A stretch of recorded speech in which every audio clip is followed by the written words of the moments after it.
retrouve aujourd'hui avec ma mamie Lucette. Bonjour.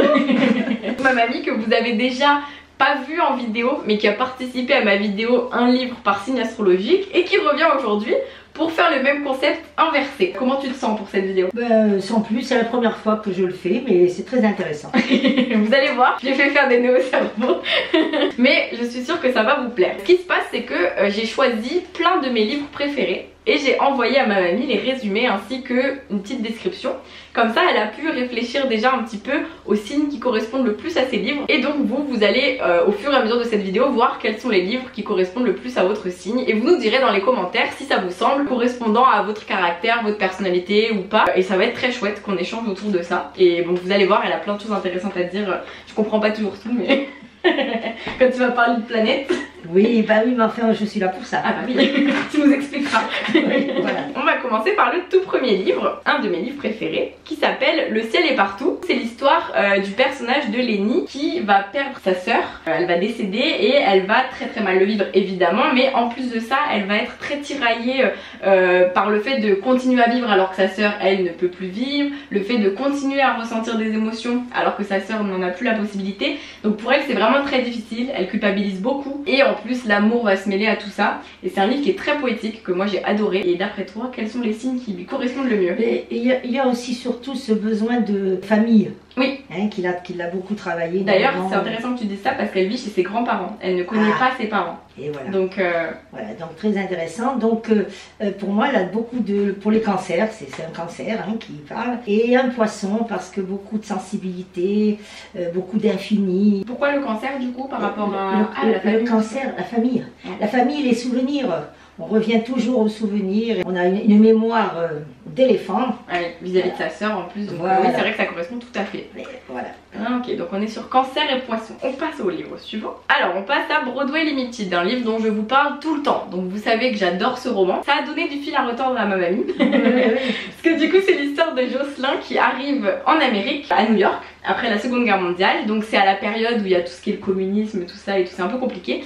Et il va arriver dans une pension destinée aux filles, sauf que comme en anglais Jocelyn ça se prononce Jocelyne, bah la dirigeante elle pensait que c'était une fille. Donc il arrive, le pauvre c'est un français, il arrive en Amérique, il a nulle part où aller parce qu'elle lui dit bah non, vous restez pas ici. Sauf que grâce à ses talents de pianiste, tout ça, il va réussir à négocier pour rester dans la pension. Et comme c'est une pension dédiée aux filles, bah, il va rencontrer plein de jeunes filles qui ont des histoires très différentes, qui sont très jeunes mais qui doivent déjà commencer à travailler, etc., à se débrouiller. Et donc c'est un roman hyper musical parce que Broadway Limited, il y a la thématique de Broadway, des comédies musicales, tout ça. C'est très rythmé, il y a beaucoup de personnages, beaucoup d'histoires. Il se passe plein de choses. Et on va suivre ce personnage qui est assez posé quand même au milieu de toutes ces filles très... Oui, mais qui a eu beaucoup de force et de courage pour s'insérer. Oui. Je pensais. Donc pour moi, c'est quand même le côté martien, le bélier, quoi. Ouais. Je sais ce que je veux. Bon, par tous les moyens, j'y arriverai. Et puis pour la musique et tout ça, il doit y avoir de la balance avec le côté vénusien. Ok, parce que Vénus c'est... Vénus c'est le maître de la balance et donc beaucoup d'artistes, une Vénus très forte quoi. Alex serait un artiste, je vais lui dire. Ah, Vénus. Tout dépend dans son thème où se trouve Vénus. C'est vrai. Parce que ça c'est général. Bien sûr. Après chaque thème est unique. Voilà, exactement. Ça on le sait. C'est très instructif parce que le bélier se trouve face à la balance. Dans la roue zodiacale, on a le bélier qui est juste face à la balance. Ça correspond autant. Les deux, voilà. Tout à fait. Nous passons ensuite à Romance. Encore une fois un roman que vous connaissez, je vous en parle depuis des années. Donc Romance c'est l'histoire d'un jeune garçon qui est gay, qui va... alors je peux pas trop vous dire, mais en gros... Il y a une histoire d'amour, je peux pas trop le décrire, entre deux garçons, mais il y en a un des deux qui est pas forcément... pas encore 100% ouvert à ça, etc. Mais c'est l'histoire d'un premier amour qui est hyper passionnel, une histoire pleine de fougue, de passion. Ils sont très fusionnels, ils sont très dans les émotions, très brutes, très vives, etc. Donc c'est des personnages hyper incarnés. Moi ça m'a fait penser à moi quand j'ai lu le livre. Parce que tu vois, je me reconnais dans ce genre de personnage. Oui, tout à fait. Pourquoi pas. Mais il y a beaucoup du Gémeaux aussi. Oui, voilà. La découverte et la curiosité. La découverte de l'autre, la curiosité. Et puis le fait de pouvoir entrer en contact facilement. Il y a Mercure. Mais en fond de tout ça, il y a un Pluton, donc un Scorpion. Ah. Moi j'avais mis Scorpion pour Romance. Voilà. Pluton c'est Scorpion. C'est ma petite planète qui n'existe plus vraiment en science là. Oui, dans l'astrologie. Oui, dans l'astrologie... quand on a Pluton quelque part. Ah bah oui, tu m'avais dit la dernière fois. Quand on a Pluton quelque part, on sait qu'elle existe, cette planète. On passe à À quoi rêvent les étoiles. Donc À quoi rêvent les étoiles, c'est un très très beau livre qui m'avait beaucoup fait pleurer mais qui m'avait aussi beaucoup fait sourire. C'est très émouvant.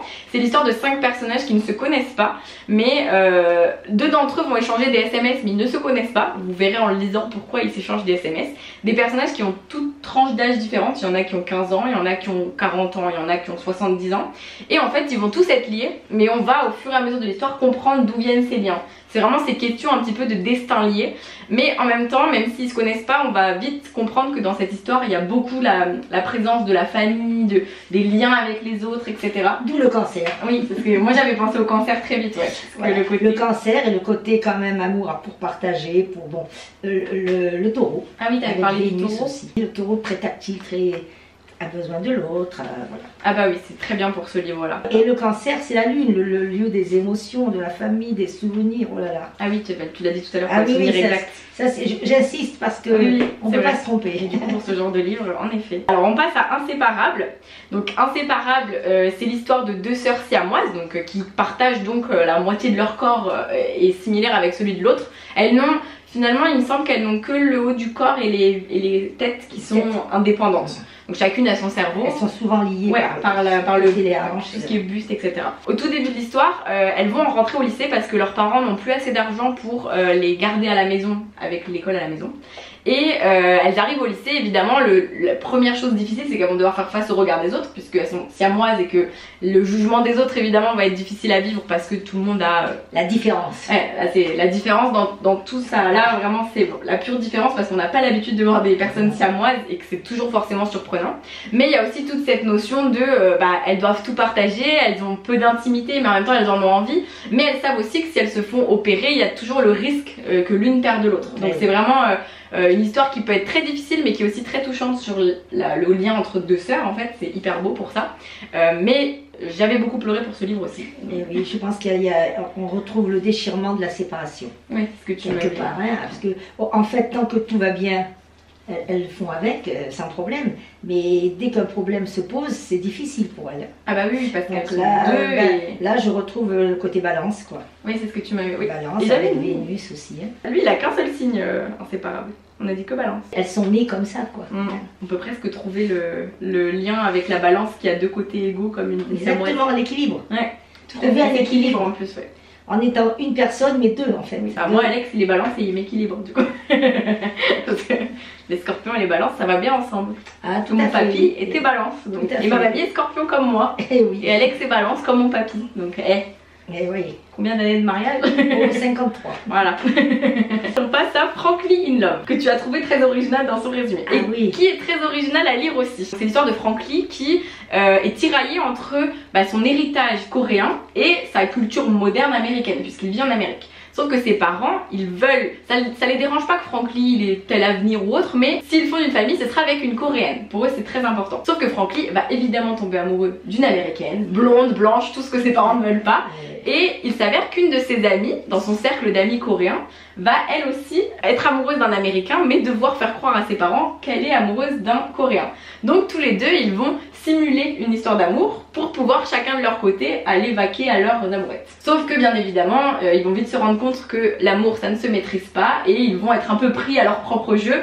Et Frankly, ça va lui permettre toute cette histoire de se découvrir lui-même aussi. En fait, il y a toute cette quête de découverte. Mais c'est un livre qui est très drôle parce qu'il a beaucoup d'humour en fait. Beaucoup d'originalité. Ouais, exactement. Très original comme livre. Le style est très original. Et oui, et c'est une originalité de la situation qu'il veut créer. Voilà. Exactement. Et il fallait le faire, fallait le trouver. Bon, ça c'est le Verseau. Là. Ah oui, t'avais mis le Verseau avec Uranus. Quand tu parles des planètes, c'est la planète mère du signe, enfin, maître du signe. Voilà. Elles ont toutes, chaque signe a une planète. À chaque signe a des planètes maîtres. Il y en a qui en ont 2. D'accord. Il y en a qui en ont qu'une, mais c'est très important. D'accord. Et toi, tu vas direct réfléchir avec la planète maître. Oui. Avant de penser au signe, forcément. Voilà. Le signe et la planète maître. Ça marche ensemble. Hein. Ça dénote un tempérament. Ouais. Alors, Frankly Love, oui, j'ai Poisson parce que Neptune. Oui. Hein, parce que c'est un petit peu dans le verbe tout ça. Hein. Oui. On se crée des situations qui sont fausses, quoi. C'est illusoire. Tout à fait. Voilà. Ensuite, nous avons l'année de grâce, Donc là, ma mamie, elle a été catégorique, vous allez rigoler. C'est l'enfer, hein, là c'est Pluton. C'est l'enfer. Pluton, c'est l'enfer. Je suis ravie d'être Scorpion, moi. Vraiment, c'est un plaisir. Oui, mais on sait se battre. Ah oui, ça c'est ne clair. Ne nous est envoyé que ce que l'on peut vivre. D'accord, très bien. Je retiens. Donc l'année de grâce, c'est l'histoire d'une année de grâce. En fait, l'année de grâce, ça veut dire l'année où les jeunes filles ont 16 ans. Et dans la société où vit le personnage principal, en fait, à 16 ans, elles sont envoyées dans une forêt, en plein milieu de la nature, pendant 1 an. Et elles doivent y survivre. Et en fait, c'est fou parce qu'elles vont très vite se rendre compte que l'enfer c'est pas forcément la forêt et les ours et tout ça, mais c'est les autres en fait, c'est les autres filles qui vont finalement se créer des situations terribles et tout, donc elles sont pas sûres de revenir vivantes, et si elles reviennent vivantes, elles sont pas sûres de revenir en étant tout aussi naïves qu'avant, complètement l'enfer comme tu disais. Ah oui, portes de l'enfer. Exactement, les portes de l'enfer quand elles vont faire leur année de grâce, et c'est une critique de la société et du patriarcat et du sexisme etc, puisque on parle des regards que les hommes portent sur elles et ils estiment qu'elles développent une magie et qu'il faut casser cette magie. Donc en fait finalement en les envoyant faire l'année de grâce, on leur enlève juste leur naturel. Oui, alors en fait c'est pas du tout un pouvoir, c'est juste la féminité en fait. Mais on estime que c'est dangereux puisque les hommes les regardent et que ça rend les femmes folles de jalousie. Donc toi tu as dit quel signe? Bah Pluton, Scorpion. Ouais, t'as dit direct ça. Ah oui, direct. Apparemment le signe de l'enfer. Oui, mais il ne faut pas oublier que c'est l'un des signes les plus authentiques. C'est pour ça qu'il ne plaît pas toujours. Oui. Ah, si vous ne m'aimez pas, vous savez pourquoi. Mais si vous m'aimez, vous savez que je suis authentique. Voilà, exactement. C'est vrai, on me dit souvent que je suis authentique. Ah oui, non, mais dans les vidéos, ça peut transparaître. Enfin, les gens me voient. Bien sûr. Et moi, je dis toujours, c'est comme je suis dans la vraie vie, dans mes vidéos. Hein. Je suis pas. Oui. Je peux pas faire. Pourtant, je suis Gémeaux aussi. Hein. Oui, mais t'es l'ascendant. Faut voir le reste. C'est rigolo. Hein. Il y en a des choses à voir. Il y en a des choses à lire sur un thème. On passe à un roman un petit peu plus doux que l'année de grâce. Le bleu de Thémo. C'est l'histoire de Rachel qui avait avoué sa flamme à Henri, son meilleur ami d'enfance, dans un petit papier qu'elle avait mis dans un livre, parce qu'ils avaient l'habitude d'échanger en se laissant des petits mots dans des livres, parce qu'ils travaillaient dans une librairie, tout ça. Elle part, et en fait pendant 3 ans elle n'a aucune nouvelle d'Henri, donc elle lui a déclaré sa flamme, mais il n'a jamais répondu à cette déclaration, et elle va devoir revenir dans cette ville qu'elle avait quittée, suite au décès de son frère d'ailleurs, et elle va travailler dans la librairie d'Henri, et ils vont recommencer à se parler, et peut-être que la vie va leur donner une nouvelle chance à leur histoire d'amour, malgré toutes les épreuves qui se sont passées depuis. Oui, pour moi c'est bon, il y a Vénus évidemment, donc la balance, hein. Et puis Mercure encore, la Vierge quoi. Pourquoi Vénus du coup par rapport à la relation Eh bien oui, par rapport à la relation amoureuse, si tu veux, hein, voilà. Et puis la Vierge, parce que Mercure, bon la Vierge, on s'écrit beaucoup, on parle beaucoup, on a besoin d'échanges, voilà. Oui, besoin d'être... Donc je pense que ça va ensemble. Ensuite, on passe à l'élite. Ah, l'élite, oui. Donc l'élite, c'est l'histoire de Sia qui est dans un autre monde que le nôtre, même si ça y ressemble, mais c'est un peu plus dystopique on va dire. Et en fait dans ce monde-là, pour aller à l'université, il faut passer le test, et donc pour rejoindre l'élite. Et elle va donc faire face à des épreuves, hein, c'est un peu comme l'année de grâce tout à l'heure, hein, des épreuves terrifiantes, mais du coup pour pouvoir avoir un avenir brillant, excellent, arriver à ses fins, quoi. Exactement, pour arriver à ses fins, elle va se battre. Et elle va d'ailleurs se rendre compte qu'il y a plein de complots dans cette histoire, enfin c'est vraiment un truc un peu tordu. Elle va tout faire pour arriver au bout et pour réussir à contrer un petit peu tous les obstacles qui se dressent devant elle.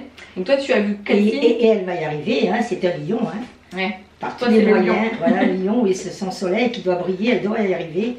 Et puis le côté sagittérien, quoi. Très ouvert, un petit peu un cheval, quoi, un cheval ailé, quoi, voilà. D'accord. Sagittaire, tu vois, je te disais que je connaissais pas trop de Sagittaire. Voilà, très ouvert, Tu disais optimiste, c'est ça aussi? Très optimiste, oui, ça. Tout va bien, tout va bien. Même quand ça va mal, très vite, ça va bien. D'accord, très bien. Ensuite, on passe au syndrome du spaghetti. Ah oui. Donc le syndrome du spaghetti, c'est l'histoire de Léa qui est passionnée de basket. Elle partage cette passion avec son père. Elle a un avenir brillant tout tracé, hein, puisque son père il est entraîneur, etc. Elle va croiser le chemin d'Anthony, qui est un jeune qui n'a pas du tout la même vie. Lui il vit dans la cité d'à côté, il a une vie plutôt difficile, il est d'un autre milieu social qu'elle, donc ils sont pas forcément destinés à se revoir. Sauf que un événement très triste va bouleverser la vie de Léa, et il s'avère qu'elle va recroiser Anthony et qu'il va l'aider, ils vont s'aider l'un l'autre à se relever, mais surtout il va l'aider à se relever, elle va pouvoir se reposer sur lui. Évidemment vous vous doutez qu'il y a un petit peu de sentiments amoureux qui vont naître, etc. Mais on est vraiment sur cette aide de l'autre et ce côté où voilà. Mais sur des personnes qui vont en plus être réunies autour d'une même passion, c'est le basket, parce que ça les unit beaucoup. Oui, le côté sportif, donc de vouloir toujours arriver, puis d'arriver le premier aussi, hein. Donc ça c'est le bélier, Ouais. avec Mars. Hein. Et puis, bon, tous ces problèmes-là, le Capricorne, je pense. Hein, que le Capricorne qui arrive quand même quelque part à grimper et à gravir, c'est un petit peu le signe qui est en face du Cancer, hein, arriver à ce que l'on veut, quoi. On passe à Lucide. Oui. Lucide qui est un livre que j'ai lu il y a 8 ans, faut que je le relise parce que j'avais adoré ce livre. Donc c'est l'histoire de Sloane et Maggie qui ont deux vies très différentes. Sloane, elle est première de sa classe, elle vit dans une petite ville des États-Unis, et Maggie, elle a une carrière d'actrice à New York, enfin bref, elle brille, tout ça. Sauf que l'une et l'autre ne se connaissent pas, mais chacune rêve de la vie de l'autre la nuit. Et au fur et à mesure de l'histoire, lorsque l'une des deux va tomber amoureuse, elles vont se demander si l'une ne serait pas fausse et l'autre réelle, mais du coup dans ce cas-là, laquelle est réelle et laquelle est inventée par l'autre. Donc c'est un livre où rêve et réalité se mélangent.